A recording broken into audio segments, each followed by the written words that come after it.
Good morning, everybody, and a happy Saturday morning to you. This is going to be a different video. I decided to do this. Okay, let's just jump in and get there. You'll see. Morning, everybody, and a happy Saturday morning to you. This video is going to be a little different. I was sitting back thinking about Harry, how in the beginning, Meghan was always love bombing him and giving him the eye. And then as soon as they were engaged, she started, She started eroding his self-confidence. She started stepping in front of him instead of her behind him. She started taking charge. When you look at some of the pictures, like, look at this picture. This is on their second date. She totally love bombed him. She overwhelmed him. And as soon as that ring was on her finger, she took off. You know what I'm saying? But how was that able to happen? Well, it was very simple, actually. If you've ever looked at pictures of Diana and Harry, Diana was always holding Harry's hand, touching his back, rubbing on his back. And so she made him think of his long-lost mother. Remember, it's all about Diana, Diana, Diana. Even on their first date, Meghan wore Diana's perfume in an attempt to make him feel like she was home. You know what I'm saying? I'm your home. Diana was your home. I'm your home. Which is why I believe when Harry was asked on the Steve Colbert show this question, why he gave the answer that he did. Let me refresh your memory. Listen to this. Favorite smell? My wife.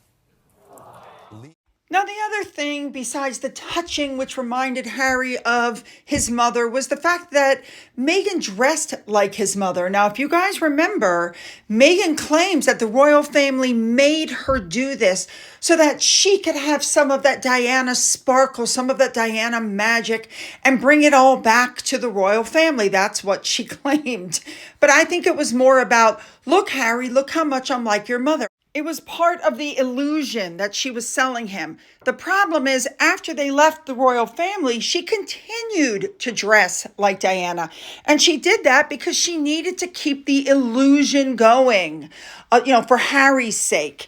Look at me. Look how much I'm like your mom, Harry, with the kids in the picture. It's freaky. And for some reason, Harry hasn't picked up on this. I don't know why.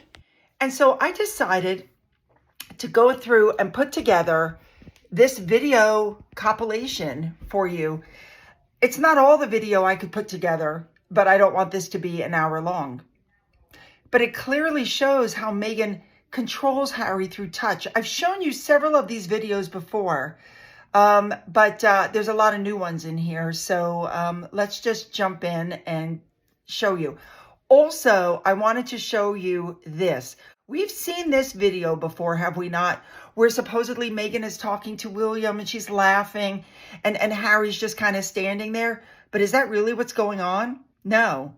William was talking to Andrew, and even the Queen turned her head to laugh, and Meghan tried to laugh and get William's attention, and it just didn't work. It came out looking really bad.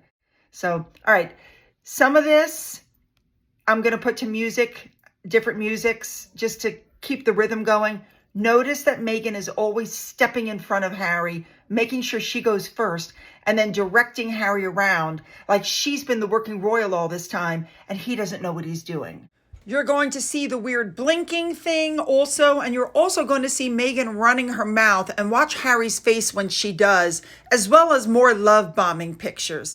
Because I firmly believe that what Meghan does is she love bombs Harry, then she ignores him, he gets upset, then she love bombs him some more, then she ignores him and he gets upset, and it's a pattern, and you're going to see it through the videos. Please also notice towards the end how utterly defeated Harry looks. Let's go.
Guess you're trying to stay strong and fake a smile until I look away.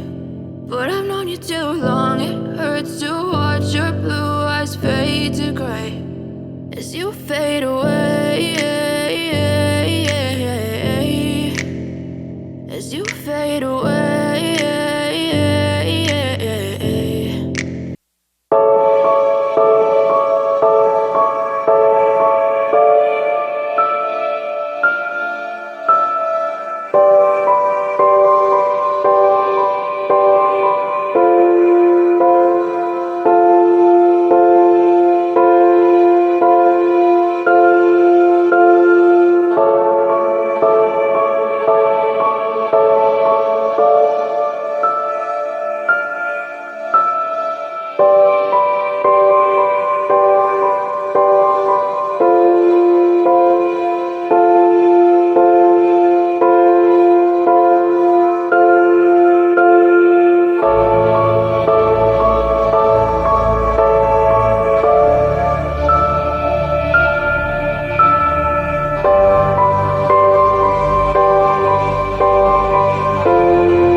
got nightmares in my head, I fear that the thoughts build up until I can't hear, that my mind fills up into a creature, and it haunts me somewhere much deeper. Anxiety, filling up every space, no privacy. And silently, it could build and build until you finally see, whoa, it's taking over, damn no closure, moving closer. No exposure, I just wanna be a loner. Some can't stay sober, looking over all their shoulders, like moving boulders just to get out of the home. It sucks, I've had enough, I don't wanna feel the stuck under the rug, all my problems that I shove. I got nightmares in my head, I fear that the thoughts build up until I can't hear, that my mind fills up into a creature, and it haunts me somewhere much deeper. I got nightmares in my head, I fear that the thoughts build up until I can't hear, that my mind fills up into a creature, and it haunts me somewhere much deeper. I've been feeling weird, I can't seem to focus good enough, nothing's really clear, sometimes it could be a little tough. I just need to feel like the end's in sight for me, but let's be really real, anxiety can foggy all this stuff. I've been feeling weird, I can't seem to focus good enough, nothing's really clear, sometimes it could be a little tough. I just need to feel like the end's in sight for me, but let's be really real, anxiety can foggy all this stuff. It sucks when you finally feel like giving up. Oh God, no luck, everything feels like you're sticky stuck. I'm lost, handcuffed to the bed where I sleep, don't give a fuck. Can't stop, unplug, feeling overwhelmed, I think I've had enough. Gotta find a way to get some energy, gotta find someone who's a good friend of me. I need purpose to make it all worth it, I'm still searching and I'm still learning. I want a life that's filled with memories, not a life with regret in front of me. I need focus to keep me from hopeless psychosis if I keep moping. I got nightmares in my head, I fear that the thoughts build up until I can't hear, that my mind fills up into a creature, and it haunts me somewhere much deeper. I got nightmares in my head, I fear that the thoughts build up until I can't hear, that my mind fills up into a creature, and it haunts me somewhere much deeper. I've been feeling weird, I can't seem to focus good enough, nothing's really clear, sometimes it could be a little tough. I just need to feel like the end's in sight for me, but let's be really real, anxiety can foggy up. Goodness, you know what I'm looking for. Don't forget to hit the like and the subscribe button and the bell for all notifications. Then go down into the description box where you'll find the link to my Twitter, my Gettr, my Rumble, my email, a link to my second channel, a link to my father's book, which is still up for sale on Amazon, and a link to my Amazon wish list, as well as a physical address. For those of you who have donated to my coffee fund, thank you so much. And as always, you guys, have a great day.